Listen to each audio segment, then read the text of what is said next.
ከምርጫ ራሳቸውን ያገለሉት እነ ጌታቸው ረዳ ከአዲስ አበባ የጀመሩት ካውንስል እስከምን ይጓዛል? በቀጣዮቹ ዓመታት የጌታቸውና ጀነራል ጻድቃን ሚና ምን ሊሆን ይችላል? ትግራይ ሊረከቡ ወይንስ ዳግም ጦርነት ይቀሰቀሳል? ዝርዝሩ የቅኝታችን ትኩረት ይሆናል። እንደዚሁም የፕሪቶሪያውን ስምምነት ያፈራረሙት የኬንያው የቀድሞ መሪ የኢትዮጵያን 7ኛ ዙር ምርጫ ለመታዘብ አዲስ አበባ ገብተዋል። ጤና ይስጥልን። የዕለቱ የመረጃ ቅኝታችን በመግቢያችን ላይ ያደመጣችኋቸውን አበይት ነጥቦችን በዝርዝር የሚያስደምጣችሁ ይሆናል። እንደተለመደው እየሰማችሁን አብራችሁን ቆዩ።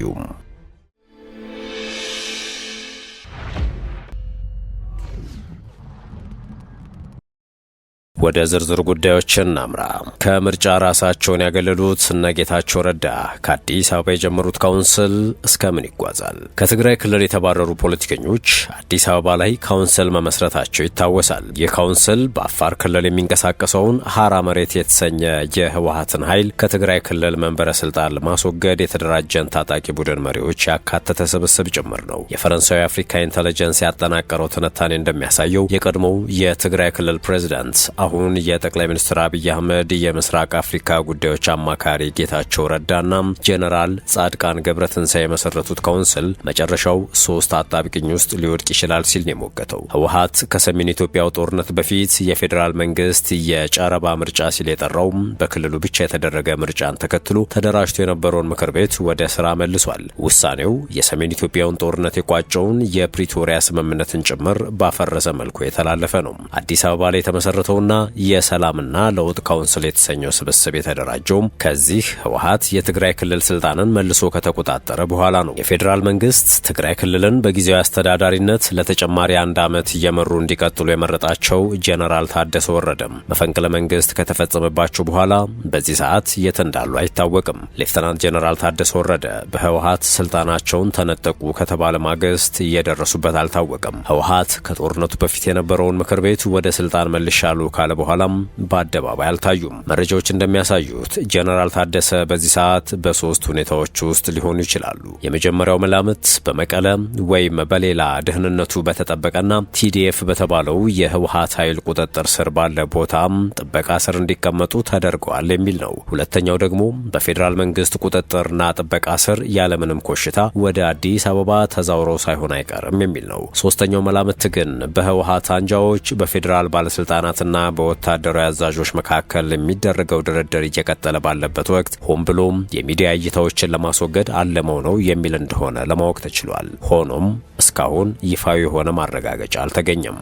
የጀነራል ታደሰ ወረደ ጣፈንታ ገጥሟቸው ከትግራይ ክልል ቀደም ሲል በመፈንቅለ መንግስት የተሰናበቱት የቀድሞ ፕሬዝዳንት ጌታቸው ረዳና ምክትል የነበሩት ሌተናንት ጀነራል ጻድቃን ገብረትንሳኤ የሰላምና ለውጥ ካውንስል ሲሉ የመሰረቱት ስብስብ ዋነኛ ዓላማው በህወሓት እጅ የገባውን ስልጣን መልሶ መቆጣጠር የሚል ነው። እንዲያውም የጠቅላይ ሚኒስትር አብይ የምስራቅ አፍሪካ ጉዳዮች አማካሪው ጌታቸው ረዳ በቅርብ ጊዜ ወደ መቀለ እንመለሳለን ሲሉ በልበ ሙሉነት መናገራቸው አይዘነጋም። በሀገረ ፈረንሳይ ፓሪስ ታተመው አፍሪካ ኢንተለጀንስ የሚሞግተው ይህንኑ ነው። ይህ በተሰናበቱ የትግራይ መሪዎችና ፖለቲከኞች የተመሰረተው የሰላምና ለውጥ ካውንስል አዲስ አበባ ላይ ሲደራጅ በርካታ ደጋፊዎችን ለማሰባሰብ ቢሆንም ለሌላ ዙር ጦርነት መጠቀሚያ እንዳይሆን ብዙዎችን አስግቷል ባይ ነው። በተለይም የፌዴራል መንግስቱ ይህንን ካውንስል የትግራይን ስልጣን እንዲረከብ ካገዘው በሰሜን ኢትዮጵያ ዳግም ጦርነት ሊከሰት እንደሚችል የሰጉ ወገኖች አሉ ይላል ዘገባው። ይህ ደግሞ ብዙዎች በካውንስሉ ላይ ጥያቄ እንዲያነሱ ምክንያት ሆኗቸው ሲል አክሏል። ትንታኔው ሲቀጥልም እነ አቶ ጌታቸው ረዳና ሌተናንት ጀነራል ጻድቃን ገብረትንሳኤ የሚመሩት ምክር ቤቱ በትግራይ ውስጥ ውጥረት እየጨመረ በመጣበት በዚህ ወቅት ራሱን እንደ አማራጭ የፖለቲካ ማዕከል በማቅረብ ተደማጭነት ያላቸውን አባላት ለመመልመል እየሞከረ ነው። ሆኖም ካውንስሉ በትግራይ ውስጣዊ መከፋፈልን በባሰ መልኩ ሊያባብስ ወይም በሰሜን ኢትዮጵያ ሊካሄድ ይችላል በሚል ከሚሰጋው ሌላ የጦርነት ዝግጅት ጋር ሊገናኝ እንደሚችል የሚፈሩ አንዳንድ የትግራይ ኃይሎች መካከል ከፍ ያለ ጥርጣሬና ስጋትን ጭሯል። በግልጽ ቋንቋ እነጌታቸውና ጀነራል ጻድቃን የፌዴራል መንግስት ምስለኔ እንዳይሆኑ የሰጓሉ ባይ ነው አፍሪካ ኢንተለጀንስ ህወሓትን በሚቃወሙ የፖለቲካና ተቃዋሚ ኃይሎች መካከል ያለው ፉክክር፣ በስትራቴጂ ላይ ያሉ አለመግባባት የምክር ቤቱን ወይንም የካውንስሉን ለውጥ የማምጣት ጥረት ገና ከወዲሁ እያወሳሰበው መሆኑን ዘግቧል። ይህ ኢኒሼቲቭ ወይንም ምክር ቤት በትግራይ ውስጥ ምን ያህል ድጋፍ እንዳለውና ከአዲስ አበባ በሚንቀሳቀሱ የፖለቲካ አውታር መረቦች መካከል ምን ያህል ድጋፍ ድጋፍ እንዳለው ጥያቄዎች አሁንም እንደቀጠሉ ዘግቧል። በዋናነት እየተነሳ የሚገኘው ጥያቄ ይህ ካውንስል እውነትም በትግራይ በቂ ድጋፍ አለው ወይንስ በፌዴራል መንግስት አማካኝነት ብቻ የሚታገዝ ነው የሚል ሆኗል። የዚህ ትንታኔ ዋነኛ ጭብጥ በትግራይ ዳግም ጦርነት ይከሰታል የሚል ስጋትና ፍርሃት ነው። ሪፖርቱም አንዳንድ ጉዳዩን በቅርብም የሚታዘቡ ወገኖች በትግራይ ያለው የውስጥ ፖለቲካ መከፋፈል በመጨረሻ ወደ ትጥቅ ግጭት ሊሸጋገር እንደሚችል ይሰጋሉ ሲል ምንጮቹን ዋቢ አድርጎ ተንትኗል። ለዚህ ያስቀመጠው ምክንያት ደግሞ በነ ጄኔራል ጻድቃን የሰላምና ለውጥ ካውንስል በሚለው ስብስብ ውስጥ የተካተቱ በርካታ ግለሰቦች ወታደራዊ ልምድ ያላቸው በመሆናቸው ነው። ተቺዎች ምንም እንኳን የዚህ ምክር ቤት የአደባባይ ጥሪ በሰላምና በፖለቲካ ሽግግር ላይ ያተኮረ ቢሆንም ወደፊት ሊከሰቱ በሚችሉ ወታደራዊ ግጭቶች ውስጥ ሊሳተፉ የሚችሉ ወታደራዊና የደህንነት መኮንኖችን ያቀፈ በመሆኑ እንደ አንድ የትግራይ ተፋላሚ ኃይል ተደርጎ እየተቆጠረ ነው ሲል አትቷል። ሌላው በአፍሪካ ኢንተለጀንስ ትንታኔ የተነሳው ነጥብ የህጋዊነት ጥያቄ ነው። ሪፖርቱም የትግራይ ሰላምና ለውጥ ምክር ቤት በትግራይ ውስጥ በእርግጥ ሰፊ ድጋፍ እንዳለው ወይም አብዛኛው ድጋፍ በአዲስ አበባ ከሚንቀሳቀሱ ፖለቲከኞችና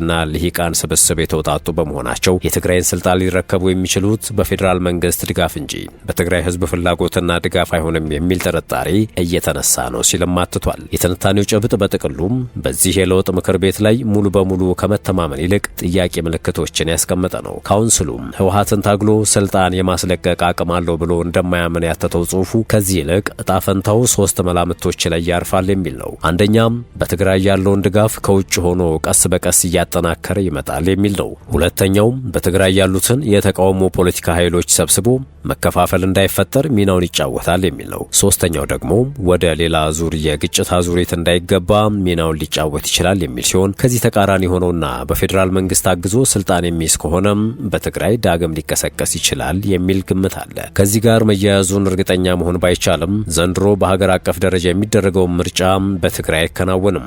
ይህንን ተከትሎ 6 ፓርቲዎች ከዘንድሮ ምርጫ ከውድድር ውጭ የሆኑ ሲሆን የሚወዳደሩት ደግሞ 42 ፓርቲዎች ብቻ መሆናቸው ተገልጿል። ከውድድር ውጭ የሆኑት ፓርቲዎች 3ቱ በትግራይ ክልል የሚንቀሳቀሱ ስምረት፣ ቃንጭ ሀቂ፣ ትንሳኤ ሰባ እንደርታ ፓርቲ መሆናቸውን ገልጸዋል። በዚህም መሰረት ባላማጣ ምርጫ ጣቢያ ይወዳደራሉ ተብሎ ይጠበቁ የነበሩት የስምረት ፓርቲ ተወካይ ጌታቸው ረዳ ከዘንድሮ ምርጫ ውጭ ሆነዋል። ጥንቅራችን እንደቀጠለ ነው።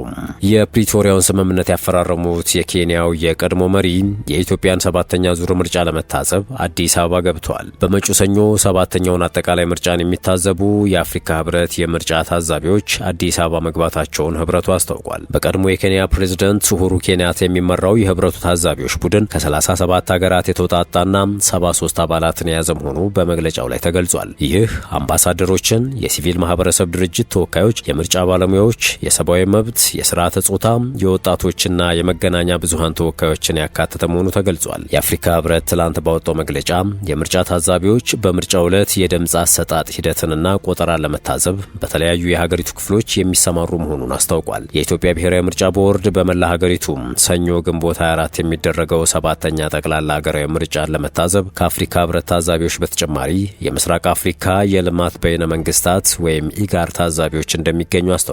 የአፍሪካ ህብረትና የኢጋድ የምርጫ ታዛቢዎች ወደ ኢትዮጵያ የመጡት በኢትዮጵያ መንግስት ግብዣ መሰረት መሆኑን የምርጫ ቦርድና ህብረቱ አስታውቀዋል። የምርጫ ቦርድ ታዛቢ ቡድኑ ግምገማውን በኢትዮጵያ የምርጫ ህግ፣ በአፍሪካ ህብረት እንዲሁም አስፈላጊ በሆኑ ቀጠናዊና ዓለም አቀፋዊ ዲሞክራሲያዊ ምርጫ ለማድረግ በተቀመጡ መስፈርቶች ላይ በመመስረት ግምገማውን እንደሚያደርግ ተገልጿል። ታዛቢዎቹ ከምርጫ ቦርድ፣ ከፖለቲካ ፓርቲዎች፣ ከእጩዎች፣ ከመገናኛ ብዙሃን እንዲሁም ከሌሎች የምርጫ ታዛቢዎች ጋር በትብብር እንደሚሰሩ ተጠቅሷል።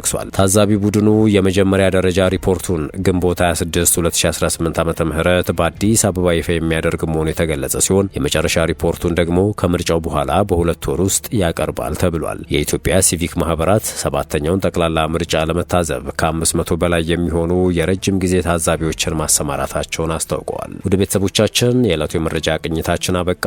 በያላችሁበት ሰናይ ጊዜ